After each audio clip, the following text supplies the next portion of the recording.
ان کے پاس تو polling agents ہی نہیں ہوں گے. تو اسی لیے اس جماعت کے لیے چیلنجز ہی چیلنجز ہیں.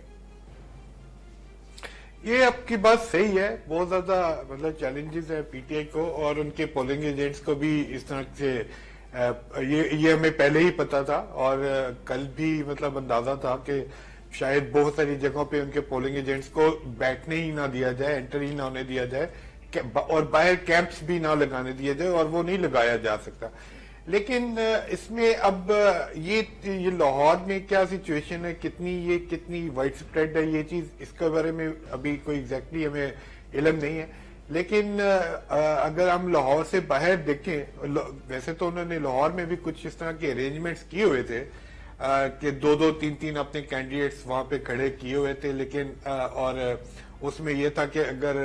ان کے جو ٹکٹ ہولڈرز ہیں ان کے پولنگ ایجنٹس نہیں بیٹھنے دیے جاتے تو جو دوسرے کینڈیڈیٹس ہیں ان کے جن کے وہاں پہ بیلٹ پیپر پہ نام ہوگا, ان کے پولنگ ایجنٹس جو ہے وہ فارم 45 لے لیں گے اور اس طرح سے کر لیں گے. تو لیکن یہ کہ یہ پرابلمز تو ہمیں پتا تھی کہ یہ آنی ہے, یہ ان کو پیش آنی ہے. اب یہ ان سے کس طرح سے انہوں نے کیا ان کا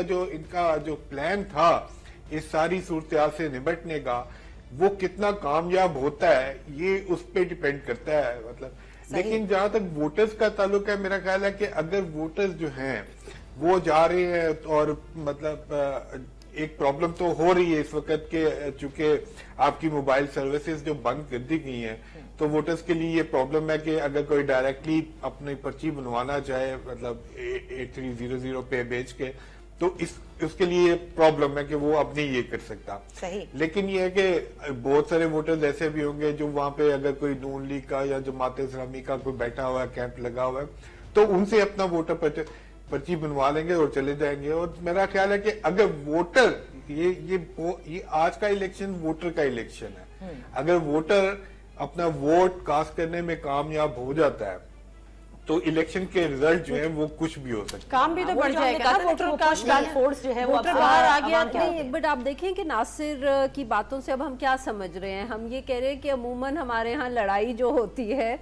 وہ ریاست کی ہوتی ہے ایک پولیٹیکل پارٹی سے, تو اس دفعہ وہ لڑائی جو ہے وہ اتنی بڑھ گئی ہے کہ وہ بیسکلی کہہ رہے ہیں کہ اب voter I mean you're basically fighting a war. آپ اپنا کانسٹیٹیوشنل رائٹ نہیں ایکسرسائز کر رہے, آپ میدان میں اتر رہے ہیں نا, جیسے کہ پہلے پہنچ جائیں, پھر سیل فون کام نہیں کرے گا, پھر پرچی نہیں ملے گی تو پولنگ ایجنٹ نہیں ہوگا, پھر وہ آپ کو ووٹ وقت لگے, زیادہ لوگ آ گئے تو گو سلو ہو جائے گا. مطلب یہ تو بیکم اے بیٹل فیلڈ, اور وہ بیٹل فیلڈ جو ہے وہ اب اس میں پولیٹیکل پارٹی سے زیادہ جو مطلب کہ آپ نے اگر اپنا ایک کانسٹیٹیوشنل رائٹ ایکسرسائز کرنا ہے تو آپ کو جنگ لڑنی ہے, آپ جہاد, وہ سچ مچ ہی جہاد بنا دیا. So they are actually fighting. What I am trying to say is کہ ووٹر کے ساتھ جب ریاست کا یہ رویہ ہوگا تو آپ تو پاکستان تحریک انصاف کو خامخواہ سمپتھی کا ووٹ دے رہے ہیں نا, because the voter will now become personal with this issue. Exactly. اور یہی یہ سب کچھ کہتے بھی آئے ہیں کہ یہ اب آپ نے باہر نکل کے, اسی لیے ہم نے جو شروع میں ابتدا میں بات کی تھی کہ جو پش بیک فورس ہوتی ہے وہ الٹیمیٹلی ووٹر کے پاس ہوتی ہے. تمام تر وہ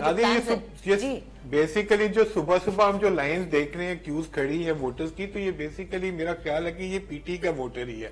جنہوں نے کہا کہ ہم نے ووٹ ڈالنا آج, اور ایسے لوگ بھی لائن میں لگ جاؤ جی, اور ایسے لوگ بھی ہیں جنہوں نے یہ اس دفعہ مطلب جن سے میری بات ہوئی, انہوں نے کہا کہ جی کہ اس دفعہ ہم اپنے ماں باپ کو, بیوی کو, بہنوں کو ہم لے کے جائیں گے ووٹ ڈالنے. تو یہ اب نہیں, ویسے ناصر سوری آپ کی بات کاٹ رہی ہوں, یہ جو ووٹر ہے آپ نے کہا کہ لگتا یہی ہے پی ٹی آئی کا, کیسے لگتا ہے آپ کو یہ؟ دیکھیں جو